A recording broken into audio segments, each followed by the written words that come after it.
আমি থোরটাকে কেটে নিয়ে হলুদ জলে ভিজিয়ে রেখেছি, তাতে কালো হয় না। হলুদ জলে ভিজিয়ে রাখলে আপনি থোর কেটে পরে রান্না করলেও কালো বর্ণ আসে না। এবার এটাকে আমি জলে একটু ভাপিয়ে নেব।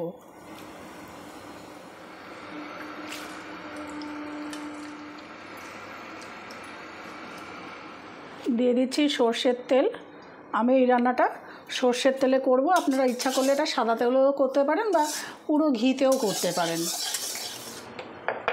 তেল গরম হয়ে গেছে, আমি ফোড়নে দিচ্ছি একটু সাদা জিরে, একটা শুকনো লঙ্কা আর তেজপাতা।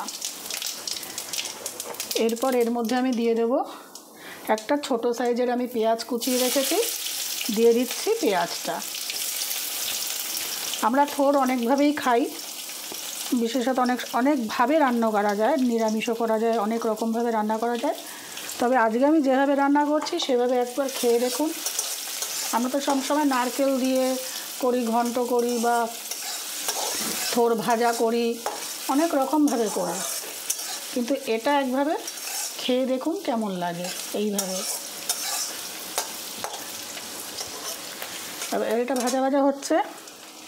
এবার আমি এর মধ্যে দিয়ে দেব একটু আদা বাটা, সাথে দেব একটু রসুন বাটা, দিয়ে একটু ভালো করে কষিয়ে নেব। দিয়ে দিয়েছি টমেটো।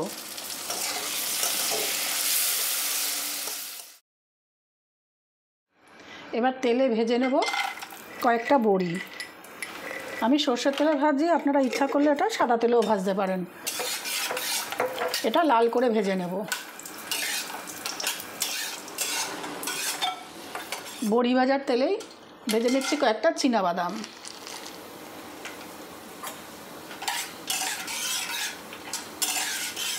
মশলা কষানো হয়ে গেছে, এবার আমি দিয়ে দেব এই যে আমি একটু ভাপিয়ে নিয়েছিলাম থোরটা, সেই থোরটার মধ্যে দিয়ে দেব। এতক্ষণ পর্যন্ত আমি কোনোখানে লবণ দেইনি।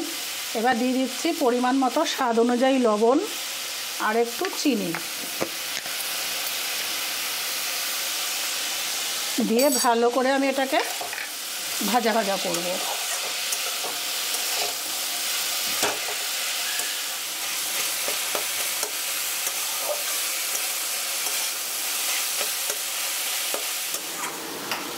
দিয়ে দিচ্ছি কাঁচা লঙ্কা, আর সাথে দেব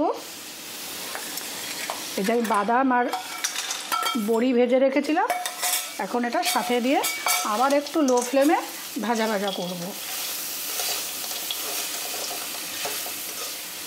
এবারে দিয়ে দেব অল্প একটু গরম মশলা গুঁড়ো। আপনারা তো অনেকভাবেই থোর খান, এভাবে একবার রান্না করে খাবেন, একটু ভিন্ন রকম স্বাদ, ভালো হবে খেতে, আলাদা, সম্পূর্ণ ধরনের আলাদা খেতে। গরম ভাতের সঙ্গে এটা খেতে কিন্তু অপূর্ব লাগে। নামাবার আগে আমি দিয়ে দেব একটু ঘি, দিয়ে আর একটু নাড়াচাড়া করে আমি এটাকে সার্ভিং প্লেটে তুলে নেব।